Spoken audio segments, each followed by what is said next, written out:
God, I know you're supposed to be abrupt, but that's a bit stark. I'm always stuck with liars. I'm drawn to you. And I'm drawn to other women.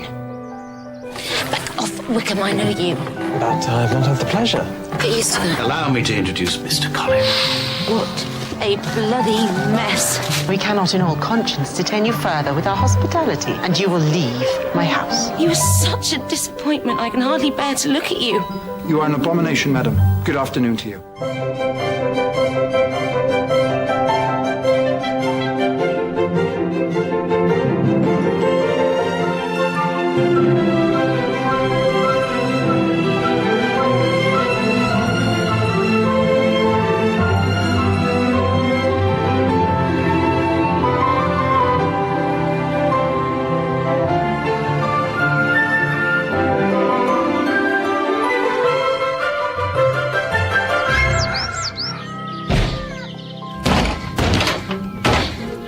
Elizabeth, I tell you this for free. If one of us doesn't get through this door, I'm going to have to do something drastic.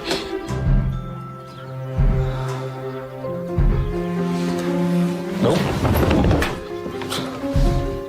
Whatever do you do, sir? Sleeping in the library? What I do, madam, is collide with folly and conceit whenever I am rash enough to step outside this room. Henceforth, I am minded to remain here. Are you not happy that Jane is wed to Mr. Collins? Happy that my kindest, prettiest daughter has embarked upon an adulthood of supplication to such a preening Caliban. Happy, madam, that she should live in subjugation to such an enormity. I would rather sleep in a drain than consent to be happy. I haven't slept a wink. Lizzie lost her books. Now Jane taken to another county. What Jane's done for Papa, I'd rather die. Door, pickaxe. The most satisfying juxtaposition. Often wondered who was silly enough to leave this here. Serves no earthly purpose. Please reassure Mrs. Bennet I'll be out of the house in 10 minutes. I shan't take anything I didn't bring with me. Don't forget that. It's not mine. I don't know how to thank you. Yes, you do. Be reconciled with Jane. Do it soon.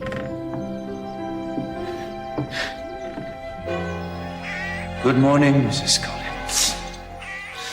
You may be wondering why I have not called upon you in the night to claim the rapture that is mine, as ordained by the Redeemer. I'm engaged in a period of abstinence for the purpose of purification. But when that period is concluded, oh, Mrs. Collins.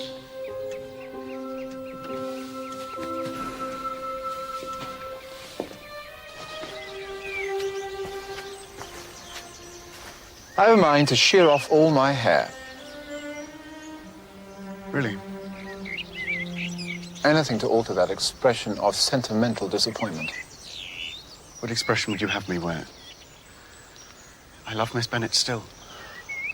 But she is no longer Miss Bennet. She is now Mrs. Collins.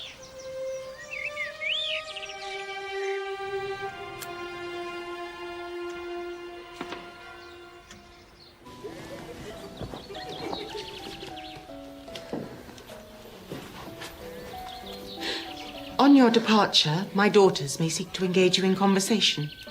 I would prefer it if they weren't successful. Your parting words of wisdom are treasures my girls can live without. You really do think I'm some sort of disease, don't you?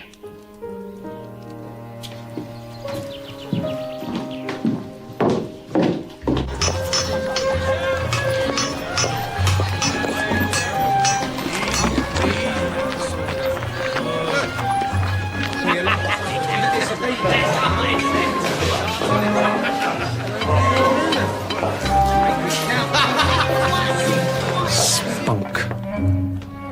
Do you know the word? It's soldier's slang. The men use it to applaud a particular species of reckless courage. To To my eye, Miss Price, you have spunk. How you hate me. And yet, here you are. What choice do I have? Well, precisely.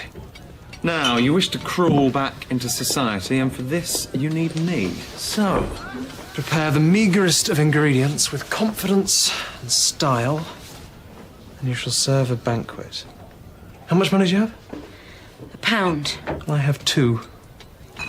I shall give you one of them. And together, we shall buy you a dress. I smile, yes? Yes. The humble fan. For when one is consumed by one emotion but is constrained to exhibit another. Why are you doing this? You want instruction in the arts of bearing and tone. Do not touch your nose. I've got an itch. Ladies are strangers to the itch. Show me the coquette imperial. You sell me stale eggs at market. Do it again. Better. Show your face. Acquaintances. Consider your very good friends, the de Cereces. The ne plus ultra of Parisian society. Dear Prince Gustav and his charming wife, Marie. Their collection of porcelain is quite unparalleled. Never heard of these people. Oh, they don't exist, of course. Of course. But I've always found them commendably useful. I thought we were supposed to be at war with France. A war with France is traditional. War with Paris, it's unthinkable. Society does not recognize it. What we shall do with you is have you married to a rich man.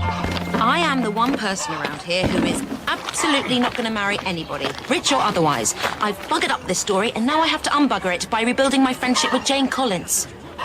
I'm going to write her a letter. Clever. And if you don't like it, you can take your dress and... What?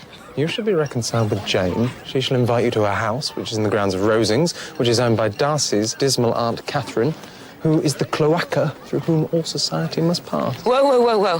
The person I am most utterly not going to marry is Darcy. I did not suggest it. And yet you thought of it. It's interesting. Go to Jane at once. Forget the letter. That's out of order, Wickham. Unless it's absolutely necessary, I am never going to speak to Darcy again. If I have to, I will be so bum-crushingly correct, he'll faint with boredom and I'll just step right over him.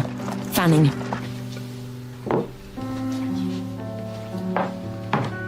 You have made this house very... comfortable. The furnishings and decoration are under the personal jurisdiction of Lady Catherine. Yes, that would explain it. Jane, I don't expect you or Mr. Collins to welcome me. Please accept my apologies and my congratulations, though they are both shamefully overdue. That's it. But if you ever need me, Jane, just say the word. I'll hear you. I'll come.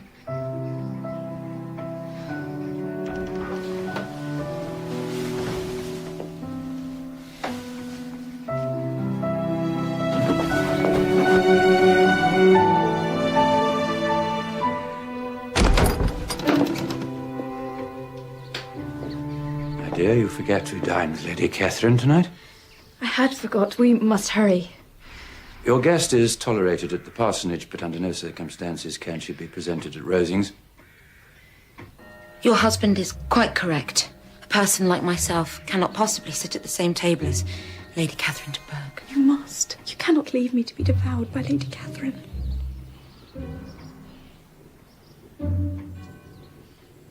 But it is... awkward. I am charged with passing Lady Catherine a message from Princess Marie de Cerisay of Paris. Dear Marie made me swear I would deliver the greeting personally. But I'm sure it is quite all right if you do it for me, Mr. Collins. On the contrary, you have been charged, Miss Price, with a most important mission. You must obey your instructions to the letter. If you say so, sir, I must.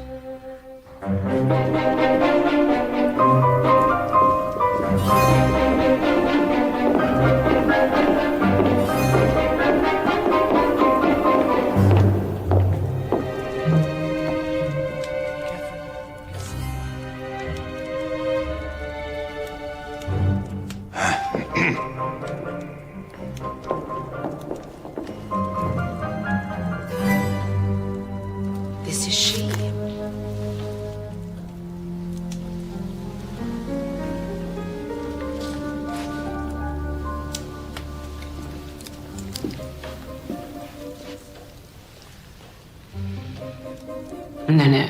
This would never have done at all. Before one even addressed the matter of trade, the complexion is too weathered. No, for you, Mr. Collins, the Bennett girl is much more suitable.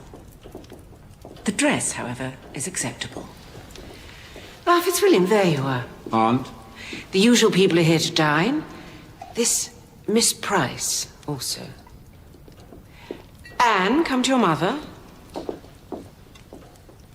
At dinner, you shall sit beside Miss Price. It will be a useful exercise for you to make conversation with a person with whom you have nothing in common.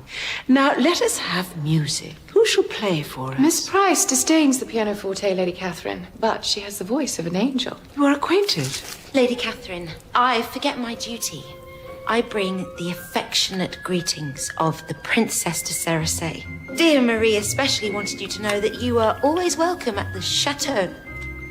Dear Marie, as you know, is very dedicated in her friendship. But she never forgets my birthday. I, on the other hand, forget the whereabouts of the de Cerisay's chateau. Paris, Mr. Darcy. The right bank. The de Cerisay's house occupies rather a lot of it.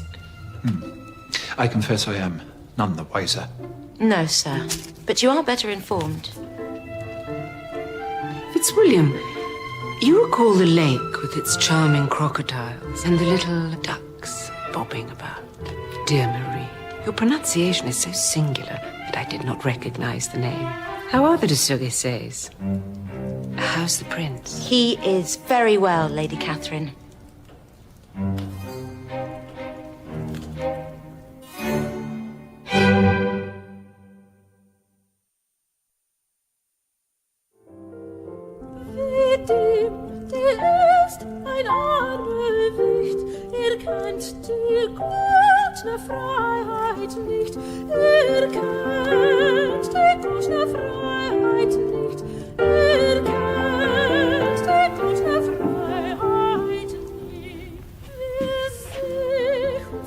It is, as you are perfectly well aware, quite impossible for you to be here.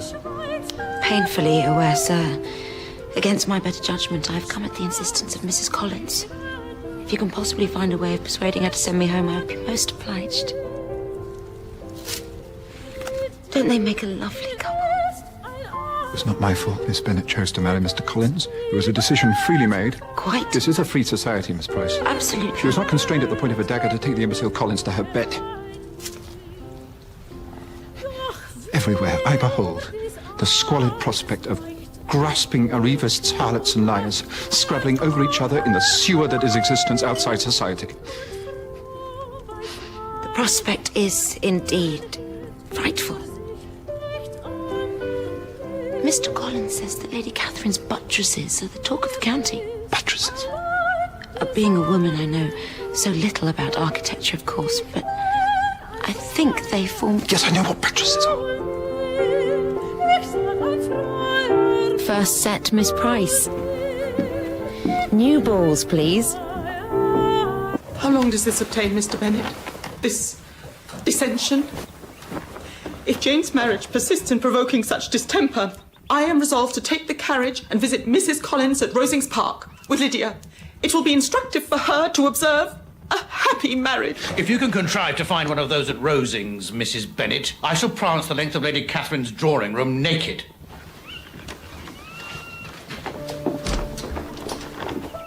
Leave the room, Collins. Now, I'm a little astonished to be addressed thus in my own house. My aunt's house. Go. You wish to speak to me, sir? I am concerned. I don't understand. You came to this house knowing you would be brought to Lady Catherine's, knowing I would be there, knowing full well the abysmal disregard in which I hold you. Why, when I am, as you insist, so relentlessly unpleasant to you, do you persist in seeking me out? But I didn't seek you out. You came to me. Why? I don't know. You must know. I do not, and my lack of comprehension is demented. Mrs. Collins needs me. Good night.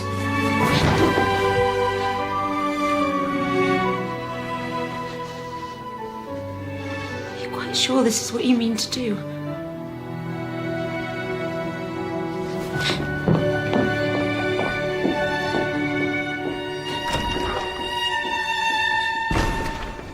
He is in love with you.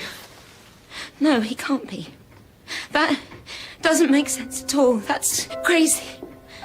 Darcy, okay? And Elizabeth Bennet of Longbourn, not Darcy and Amanda Price of W6. Lizzie did not come to my wedding. She has detached herself from the fortunes of this family. It is a thing that she has chosen. You must acknowledge this, Miss Price, in your own choosing. I think you are a good person, and you deserve happiness. Stilton. Loganberries. Oh, hartshorn jelly. Oh. And medlars from the orchard team. Does Papa not want his medlars? If he did not speak up for them, he only has himself to blame. Indeed, all has been askew since your arrival, and here you are again. And this is for Lady Catherine, Mrs. Hill's spiced cream, set with calf's foot. Will she like it? You should have told me you were visiting, of course. That is a fault. But I shall overlook it, as I have decided that I like very well this daughter of yours. She is douce. She has a natural gentillesse.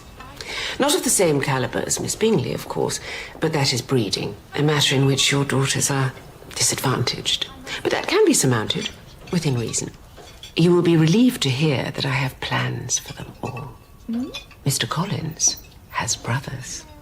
They are not all as pleasing in conversational countenance as he, but they will do very well for your offspring. Quite so. Say not another word. Leave it to me. Being an enthusiast of Mr. Collins, you would endorse such an arrangement? I try not to judge people I've never met. You are a philosopher, Miss Price. I would I could be like you. Certainly you would benefit from an occupation of some kind. You have no function, Mr. Darcy, no purpose. Of course not. What a disgusting idea. That is a raison d'etre of society. We must be seen to be unoccupied. He's just so toxic. How can Jane think I'm the girl for him? Your ladyship really must demand the festival for the senses that is Miss Price's music. You think you're the girl for him? Step off, Caroline, you conniving, smirking bumface. Did I say that out loud? It is a card game, Lady Catherine. You might know it as Humpty Dumpty. Lady Catherine does not trifle with common games of cards. 7? 7 reverses the order. Not that I necessarily have a 7. You will not play, Mr. Darcy? When the unwitting are to be relieved of the burden of their money, I prefer not to be a party. Mr. Bingley, I can see your hand. Such an elegant card. Can you beat it? I cannot. That's a guinea for me, Mr. Collins. Who plays now? Mr. Bingley plays to me. But he places no bet. Mr. Bingley, sir, look lively. You must bet. Charles, you are too amusing. That is Papa's hunter. It is eccentric of you to wager an heirloom of pure gold at such a game. It is your inheritance, sir. Mine. Not yours. I offer you a knave, Miss Price. Shall you better him?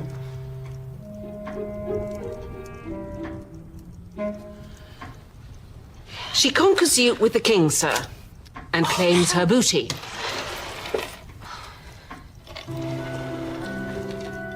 A bet is a bet, Miss Price. Take the watch. I would, Mr. Bingley, with pleasure, had this not been a practice game. Oh, the first round is always a practice. I should have made that clear. Sorry, it's a rule. Now, should we play for real? You've done well today, my dear. You've won your hostess a guinea. You spared the blushes of Mr. Bingley. But you cannot have Fitzwilliam Darcy, Miss Price, however good you are at games. But I don't want Mr. Darcy. What you want, my dear, frightens you to death. That is why you fail to comprehend yourself. Where do you go, Charles? To the devil. To any base stud and serve a man a proper drink! Wickham. To drink with Wickham. That is ill-advised. Oh, do you counsel me on this now? With whom I may and may not consort to drink gin? She loves me still. To what unrelenting misery have I condemned her? On your instruction, damn you, Damn you and damn everyone who won't put a light in his window and stay up all night damning you!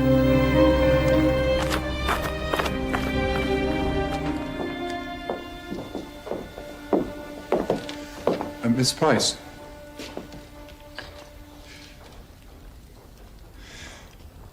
I am decided I was wrong about Charles and Miss Bennet. I should never have obstructed them. It was a shameful cruelty against your blameless friend, and I beg your propitiation for it. Prove to me that I am forgiven. Come to Pemberley. My sister Georgiana has want of company. Did I dream? You just invited me to Pemberley, Mr. Darcy? I thought I heard you say, come to Pemberley. I did indeed, madam. I thought it might prove diverting for you and Miss Lydia and Miss Price. That's settled then. Good. Good night. I never thought I'd be asked to Pemberley. No, it's pretty unprecedented. I'll tell you. From Lydia, Mr. Bennet. She writes to say that she and Mama are invited to Pemberley to stay for days. I shall write to the Prime Minister. Why do we never go anywhere, Papa, or do anything? Lydia and your mother are at large in society, my dear. It is enough for society to be getting on with. What news of Jane? No news of Jane. Mama frets about the inappropriateness of her hat and whether or It not... is too much excitement for me to bear. Thank you, ladies.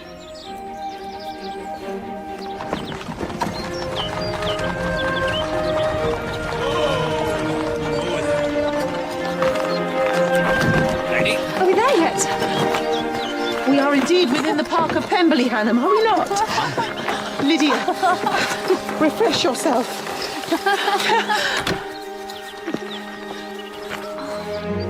Here, hold the glass. Oh, Lydia, you wobble so.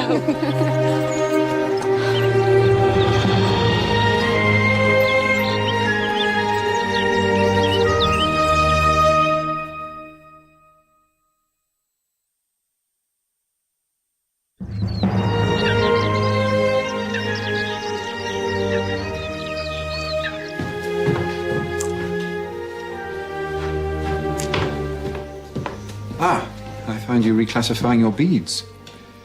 The taxonomic principle being colour, spectrum left to right. This lady who's coming to stay. Are you going to marry her? And the second principle of order being size. That's an absolutely outrageous question, Georgiana. And I really should chastise you for it. You wouldn't dare. You're right, I wouldn't. Wickham, wherefore does this horse not go backwards? Nevertheless, my dearest, you indulge me by remaining in here for the moment. Bring your song this way, sir. With your horse.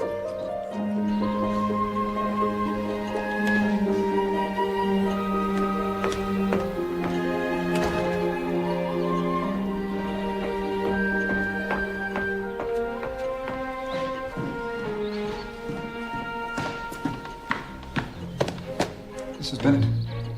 Ladies, welcome.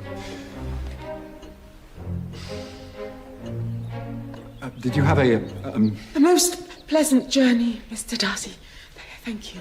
Good. Splendid. My sister begs your pardon, but she is indisposed. Mr. Darcy, with my particular gift for the inappropriate, I am almost certainly bound to give offence, but you seem distressed, sir. Wickham is here. Be a good fellow and get down from your horse. I am endeavouring to dismount. You're a fool if you think Darcy will tolerate your presence here. Bingley came to me in pursuit of oblivion, and he found it for a pleasant evening, and now he is delivered back to Pemberley undamaged. Darcy is in my debt. House rules, Wickham. Lydia, hands off. Georgiana, hands off big time. What? This is good. You have chosen precisely the man I wished you to choose. Swellerando, Master of Pemberley. Brava. I know why you want me to do this. If you could somehow engineer it that Darcy and I get married, then what happens to Frosty Knickers? I presume by that disparaging epithet you refer to the sublime Miss Bingley. She gets scooped up by you. You and your galloping bloody horse. Caroline is rather rich. You know, maybe she is the love of my life. You are repulsive. Yes, that's the tone. Oh! My uncle Joseph Bennet, of course, was a legendary shot. In Egypt, he once slew a brace of tigers with a single blast. He must have been a very good shot to hit tigers all the way from Egypt. Today you will oblige me. Wickham, will you shoot? No, sir. I shall suffer Mr. Darcy to let me help pick up the multitude of birds that shall come tumbling from the sky. The company's gentleman is officially so you must endeavour not to squeal when the muscle is discharged.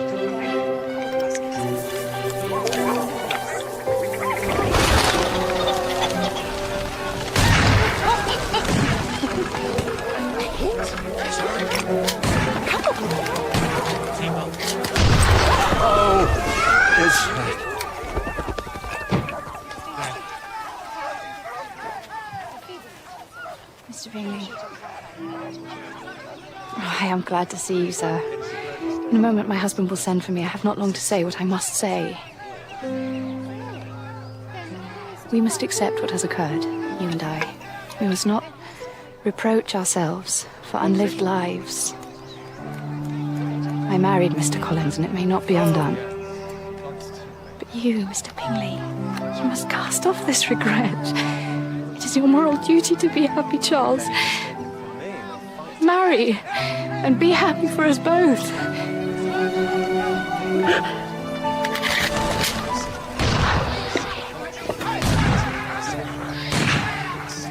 All's well, Mr. Collins? The birds are that way.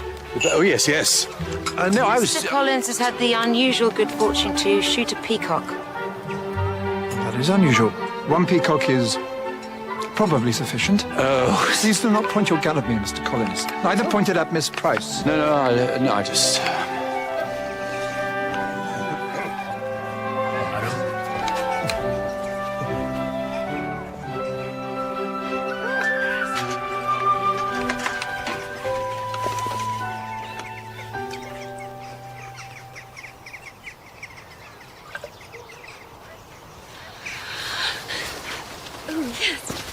Whither our host, I wonder? I neither know nor care. Charles, that is ungracious. He is a hypocrite.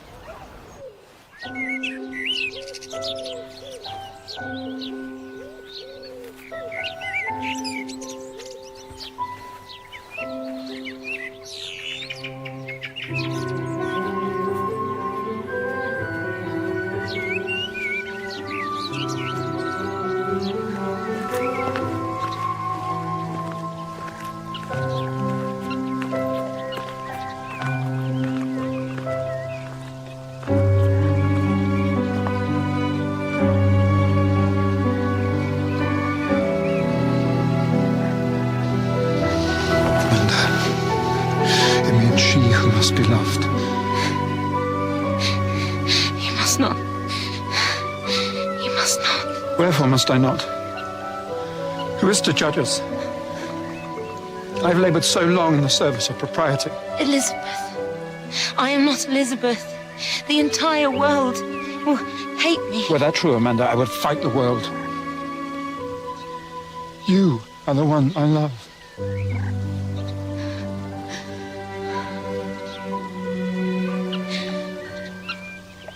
Do something for me.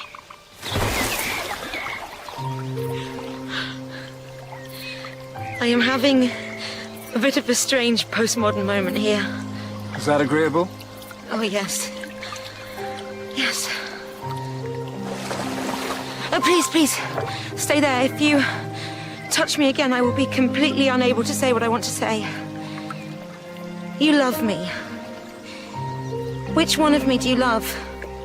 The one you first met when I was spiky and vulgar and I argued with you all the time, when you looked at me and felt all that abysmal disregard, or the one I've been recently, simpering and fanning and trying so hard to fit in.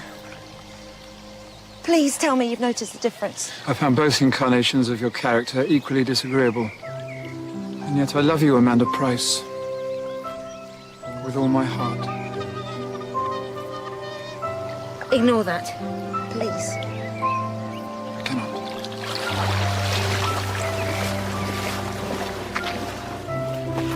But when my duties are discharged, I shall find you, Amanda. For there is more to say.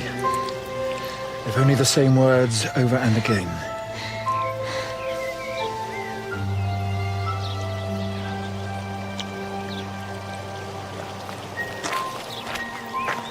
I love him. I love Fitzwilliam Darcy. I love him. Maybe that's what's meant to happen. I'm like an understudy. The star has failed to turn up, and I have to go on and do the show.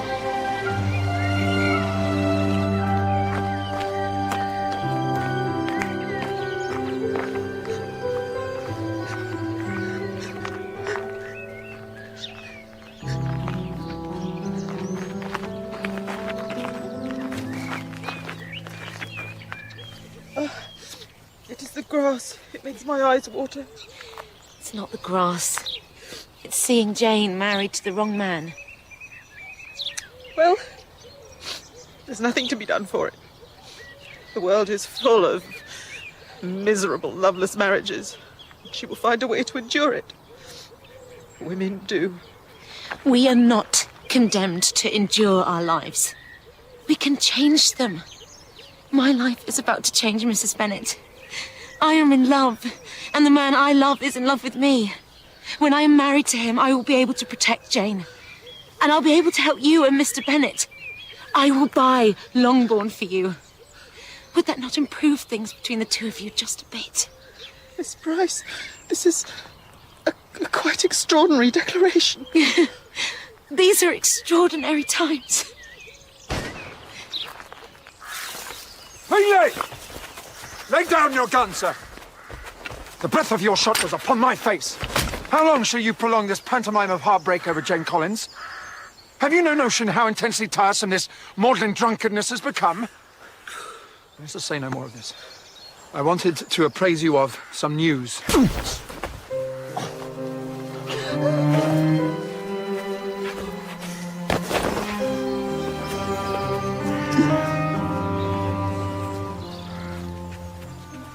I regret you are obliged to witness this. Your brother... La. I'm not worried about him. I'm worried about you. I think your Miss Price leads you a merry dance. If I were you, I would seek to know Miss Price a little better before presuming to know her better.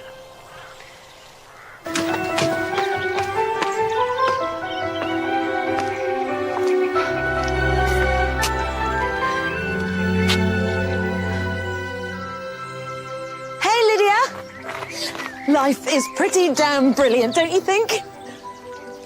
Life at home is not rich in incident. You won't always be at home. The place from which you come is different. Too right. Hammersmith. Don't stress about where you've been, Lydia. Think where you're going. Just don't go anywhere near Wickham.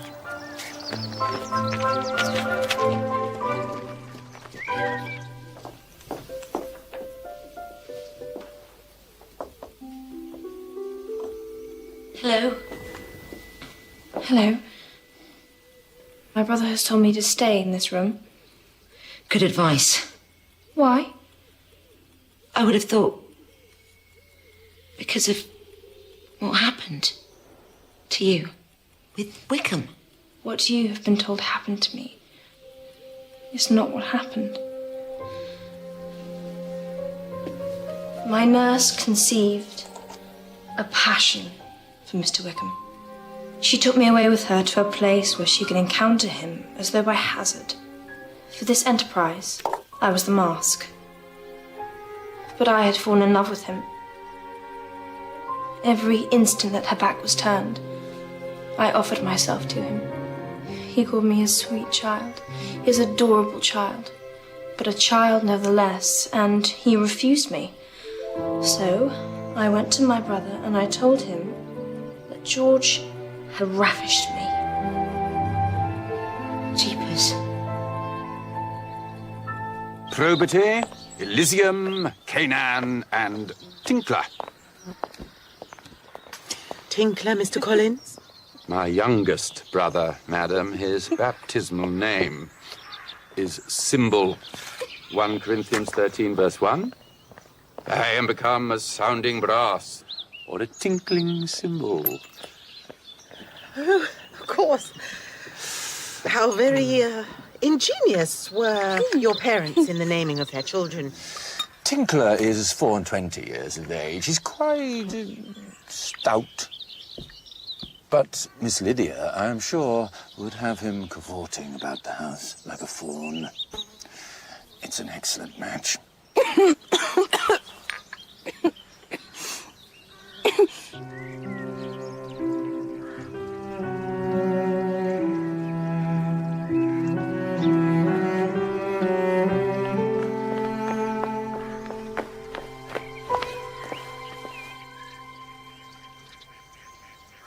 What happened? Mr. Bingley and I have been chatting.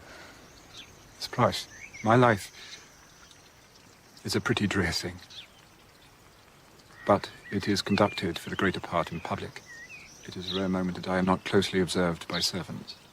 If one wished to know the truth about Fitzwilliam Darcy, one need merely ask. You're worried that I have a past that you don't know about. I embraced for truth. Pray tell it me. Okay. What I should do, what my mother would certainly say I should do if she were here, and thank God she isn't, is keep my mouth shut. But given that I've never been able to do that, and given that Caroline has almost certainly put it about that I am the great whore of Hammersmith, but you'd never listen to gossip, would you? I love you for that. And that's the thing. I love you. I didn't know that. I didn't know that. But it is clear to me now that I have always loved you. Every time I've fallen for a man, I've closed my eyes and it's been you. Even Michael, and I pretty much lived with him for a year. So yes, I have a past. But every instant in it contains you. Everything I am belongs to you. I cannot marry you. I am sorry for it. But a man like me cannot possibly marry a woman like you. A woman like me. You are not a maid.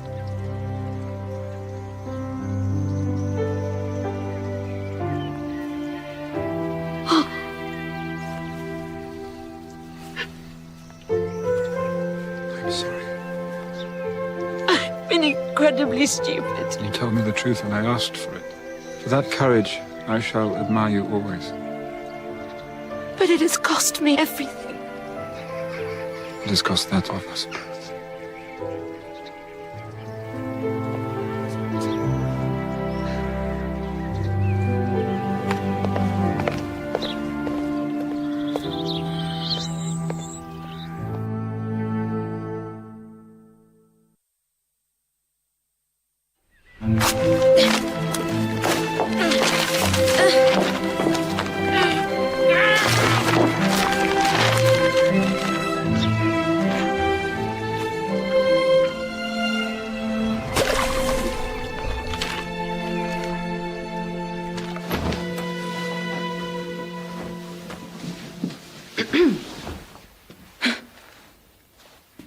You'd never knock.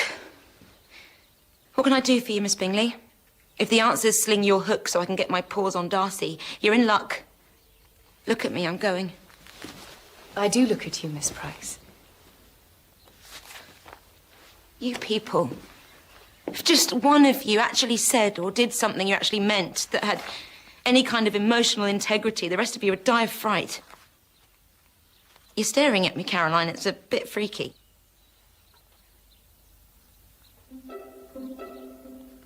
Good grief. Charles told me your secret. It is my secret, too. I shall get my paws on Darcy, and I shall marry him. Because it is correct. And necessary and expected by everyone, including God. But the physical society of men is something I have never sought. I shall endure it with Darcy because endurance is the speciality of our sex. But the poetry of Sappho is the only music that shall ever touch my heart. Though I have yet to play upon the instrument myself. I wanted you to know this. A little sisterly communion. Before you scuttle back to Hammersmith, you tawdry little squeeze. You don't get to marry Darcy. Do I not?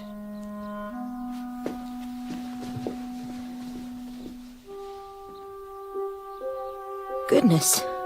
Jane Austen would be fairly surprised to find she'd written that.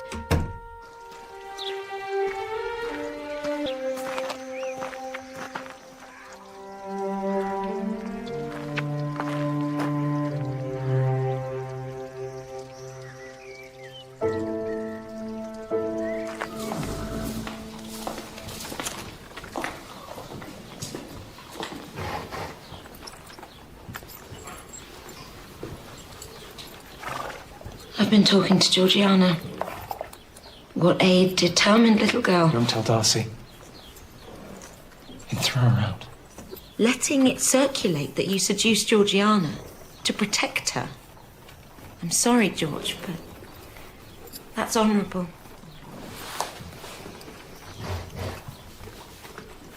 I got you all wrong. It's more fun that way. What's the matter here? Darcy said he loved me. I said I loved him back. And then I found myself obliged to tell him a little bit too much about myself. He has rewarded your candour by casting you into outer darkness. Oh well. Caroline Bingley's an ocean-going bore, and she has no arse. Just marriage to her would have been tiresome. You know what I think, Miss Price? I think you're a girl who's a very long way from home.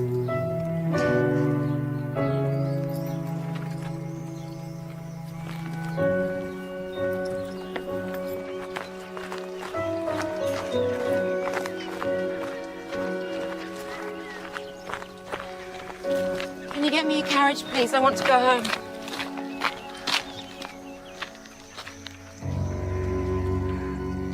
Well, now you know everything.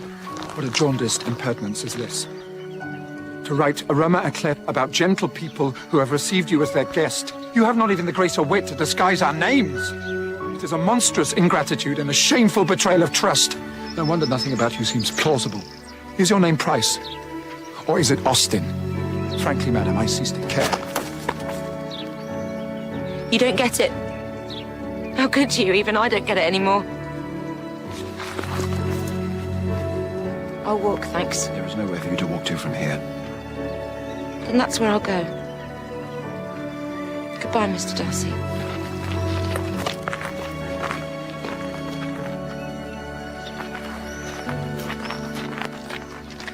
Everything you think is wrong, Darcy. Everything. Georgiana, Wickham. None of that happened the way you think it did, and you'll never hear it from her because she's scared to death of you.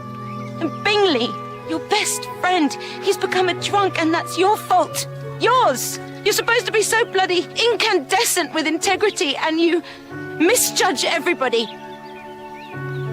You misjudge me. I love you. I love you. I want to die. I love you. Lydia doesn't doesn't run off with Bingley, she goes with Wickham. I've asked Miss Bingley to be my wife, and she has consented to the task. Hammersmith, Miss Price. This is where you live. Time to take the weapons from the wall and take guard.